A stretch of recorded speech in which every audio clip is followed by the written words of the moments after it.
everyone, this is Mami Ria Vlog. So for today, this video ay magtuturo ko sa inyo ng tips kung paano mawala ang inyong balakubak sa inyong anet.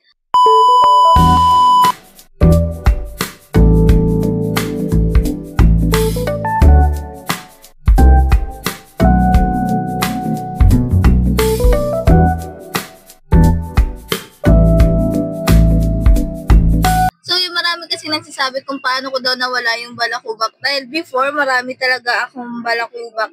Pag nakikita nyo dyan, parang nagtutumpok-tumpok dati yung balakubak ko dyan dahil nakakagamit ko ng conditioner. So yun mga beshi ko, sa mga hindi alam kung paano mawala yung balakubak sa inyong buhok, ay magtuturo ko ng 5 tips. 5 tips, kumbaga 5 yung kailangan yung gamitin dito mga beshi ko. So una, number 1 is water.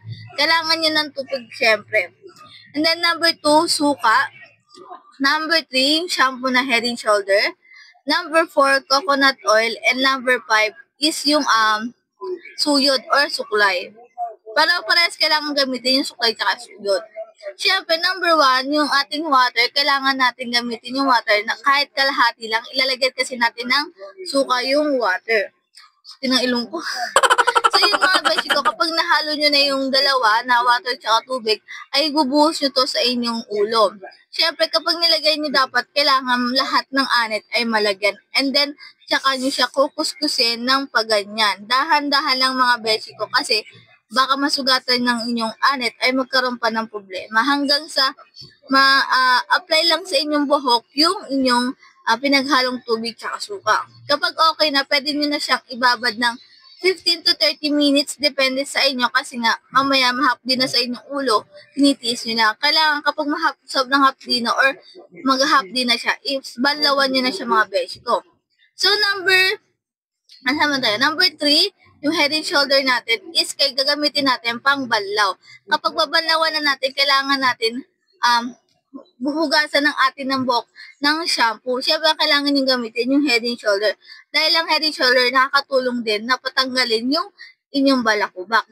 And then, number 4, yung coconut oil. Kapag okay na siya, kapag nagawa nyo na yung 1, 2, 3, kapag nagawa nyo na, and the night, yung number 4, sa gabi nyo gagawin yung number 4, lalagyan nyo lahat ng buhok, yung lahat ng buhok.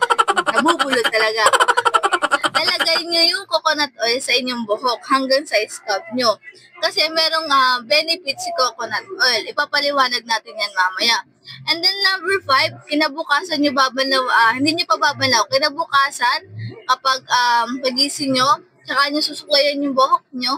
And then kapag nasuklay nyo, tsaka nyo susuyudin mga beshi ko. Makikita nyo sasama dun yung mga balakubak nyo. Kapag gumawa kayo nito mga beshi ko, 3 times a week lang po. 3 beses lang sa isang linggo. Kasi pag inaraw-araw nyo, baka maano yan, yung buhok nyo o yung inyong scalp mga beshi ko. So yun, ano nga ba yung definition ng vinegar? Yung suka natin mga beshi ko. Kasi si suka, mayroong antibacterial siya, meron siyang properties and may have some health benefits mga beshi ko. Including nagkakaroon siya ng, pwede siya sa reduce, hindi siya pwede, kumbaga, nakakatulong din to para yung blood sugar nyo, yung insulin levels nyo, and then yung cell damage ng inyong buhok. So yun, ano nga ba yung antimicrobial? Vinegar kill, ito, nakakapatay siya ng mga dumi sa ulo, pwede sa mga katawan natin, kung may dumi tayo sa katawan, nakakapatay siya nun. Ayan yung definition or benefits ni vinegar. So sa coconut oil naman mga beshi ko, ang benefits naman sa coconut oil ay talagang maraming gumagamit ng coconut oil kapag sa skin tsaka sa hair nyo, di ba? Kapag may mga hair loss kayo, nakakatulong din to. Then ang coconut oil, ang benefits naman niya, coconut oil may have several health benefits, including improved skin and hair, dental health, and digestion, antimicrobial, yung katulad sa vinegar, and then antifungal properties. May mga benefits pa to si coconut oil. Sa susunod, babanggitin ko sa inyo, pero ito muna yung ay papaliwanag ko sa inyo. ayun yung kadalasan na ginagamit ko para matanggal yung aking balakubak. Yun talaga. So yun mga beshi ko, ito papakita ko sa inyo. Ayan, may mga konti-konti pa yan, pero natatanggal na siya. Hindi katulad dati na kada ano, ang kati ng anit ko kapag ano, pawis na pawis, sobrang kati. Sobrang parang hindi mapakali. Wala naman akong kuto sa ulo, pero talagang makati siya. May konti ba yan mga basic ko, pero hindi na siya katulad ng dati na tumpok-tumpok yung aking balakubak. So yun, ito yung mga kakailanganin nyo dyan. Ayan, yan. Papakita ko naman sa inyo.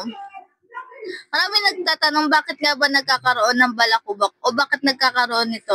Ano ang maaring solusyon? Susunod, ibabanggitin ko sa sunod na next vlog natin. Pero ngayon, please subscribe sa aking YouTube channel and then click the notification bell para lagi kayong update sa aking susunod na videos and tips and mga vlogs. Thank you for watching!